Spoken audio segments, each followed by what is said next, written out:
Hey, what's up, everybody? BDO44 coming at you another video. All right, so I don't think for one single second that athletes really care too much about the chatter around them. Now, what I mean by that is they can be affected by it. You know what I mean? They could, it could bother their lifestyle to a degree, depending on their mindset. But as it pertains to making sure that they have a sound bite for the media so that the media could be excited about what comes out of their mouth, or making sure that you say the right thing so that the media can have that perfect sound bite that ultimately gets them the ratings. I think a lot of times they think that the players are in that game with them. I think the media gets lost in the fact that the players are not a part of that game. They just have to be a part of that game because of the fact that it's in their contracts to be a part of it. Because a lot of these guys in the media, like, that's their art form, you know what I mean? So you listen to them, it's like that's their whole world, and it's like, we're waiting to see what he's going to say, and then he gave us this talk, and then he said this thing, and I'm just listening to these guys, and I'm like, I guess I'm a different type of brain, because I really don't give a shit about what he said. Like, no disrespect, but like, unless they're saying something poignant, or unless I'm focused on the game, I'm really not listening to see what they have to say. You know what I mean? Not genuinely, not generally, I guess you could say. Certain personalities I'll be interested in. John Moran will say something I'm interested. You know what I mean? Oh, check out the guys, see what they're talking about. But as it pertains to them needing to entertain me with their personalities, is what I'm saying. I just don't. I think that's as I often like to say, a norm that isn't normal. Now, if you happen to find a Shaquille O'Neal or a Charles Barkley, or you have a guy that's colorful like a Dennis Rodman, or someone who has a big personality like, who knows, Dwight Howard or what have you, cool. If they have a passion for being in the arts, maybe they want to be in a different form of art, like maybe Dame, they want to rap or something like that, or maybe they want to act like Ray Allen or something. Who knows? Like, they're all different types of people, and they happen to be basketball players. But sometimes it's almost like the media thinks, okay, basketball player equals entertainer slash what do they say? How's it go? You have to be a role model slash, like, no, I'm not any of that. All I am is what I am, and if I choose to be various things, that's what I am. If I happen to be someone who's excited about speaking to you, then I am. But if I happen to be someone who doesn't want to talk to you at all, like Kawhi Leonard, that's fine too. And I think that's where I'm starting to want to use my voice in this particular moment to just say, like, yo, I think it's important that both the media and the consumers, us, understand that the basketball players are basketball players. You know what I mean? Like, they play basketball and then they live their lives however they do. Some of them may be looking to entertain you. Others may not want to deal with you at all.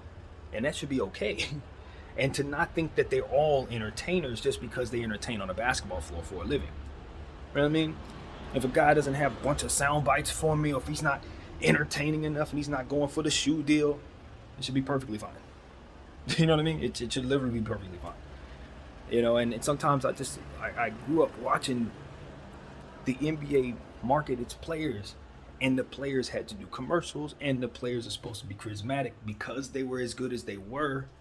And it was a confusion. It was like, so they're not Will Smith.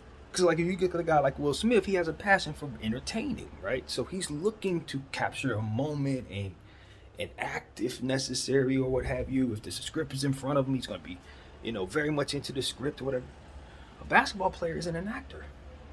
But they're supposed to entertain like an actor and garner the attention and have the charisma, so to speak, of an actor, because they have a lot of talent in basketball. So therefore, they put all this attention on them. So they look at a guy like Tim Duncan and say, oh, yeah, we can't market him, put him to the side. Or look at a guy like Kevin Durant and say, yeah, he's so damn great, but he's not quite what we want him to be, so we're mad at him.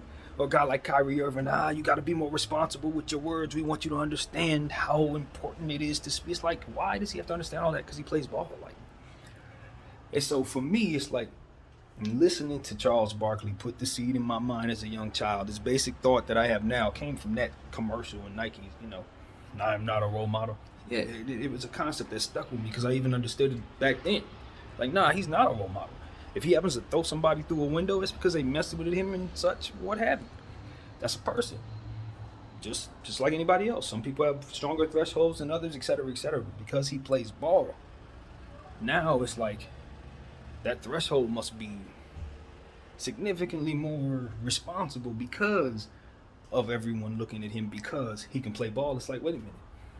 God didn't give him all that. He just gave him talent to play ball. Like, why would he have to be as responsible as a president or something like that? So, I don't know, man. I just felt like, and listening to a couple of guys talking and seeing how they're not happy about certain things, and listening to how the media sometimes reacts to certain players or just the banter that they may have with certain players as they're discussing certain things with them. They're trying to get them to talk, and maybe the player doesn't want to engage, and it's like, yo, that's not who they are, you know. And so, just because the NBA has done a fantastic job of forcing people to become entertainers and moment capturers and what have you, doesn't mean that that's actually what they're about. They just want to play ball, and if they happen to have those attributes, great. You got lucky. You found someone who wants to do that stuff. But if they just want to go home and not talk to the media, I support it. Essentially what I'm saying to you. That whole forcing them to speak to the press, I don't. Nah. If a guy doesn't ever want to talk, I'm cool with that. The guy does not owe me an explanation for what happened on the basketball floor just because me as a fan didn't appreciate what I saw. I'm just going to be honest with you. That's a norm that isn't normal. It really is. We have adapted to such a thing, and we have told everybody else to adapt to that. But to be honest with you, no, we're not owed that. We're not owed that at all. So these are things that I just wanted to say. Like, if the NBA is going to change in any way, I would love for it to be a better experience for the people who are in it, other than just the experience of being famous and money. Because I realize that fame and money doesn't always do good things for everybody.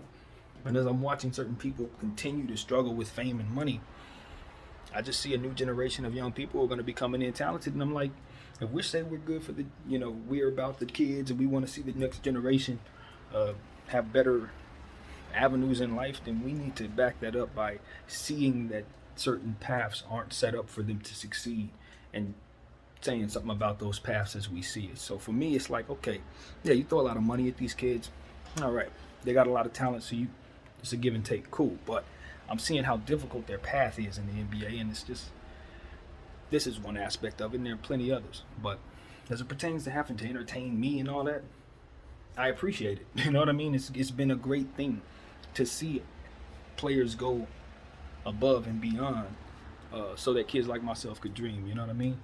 I appreciate some of them dudes that didn't want to do them damn commercials. Because a lot of times them commercials inspired other art forms and different people like myself. So it is what it is.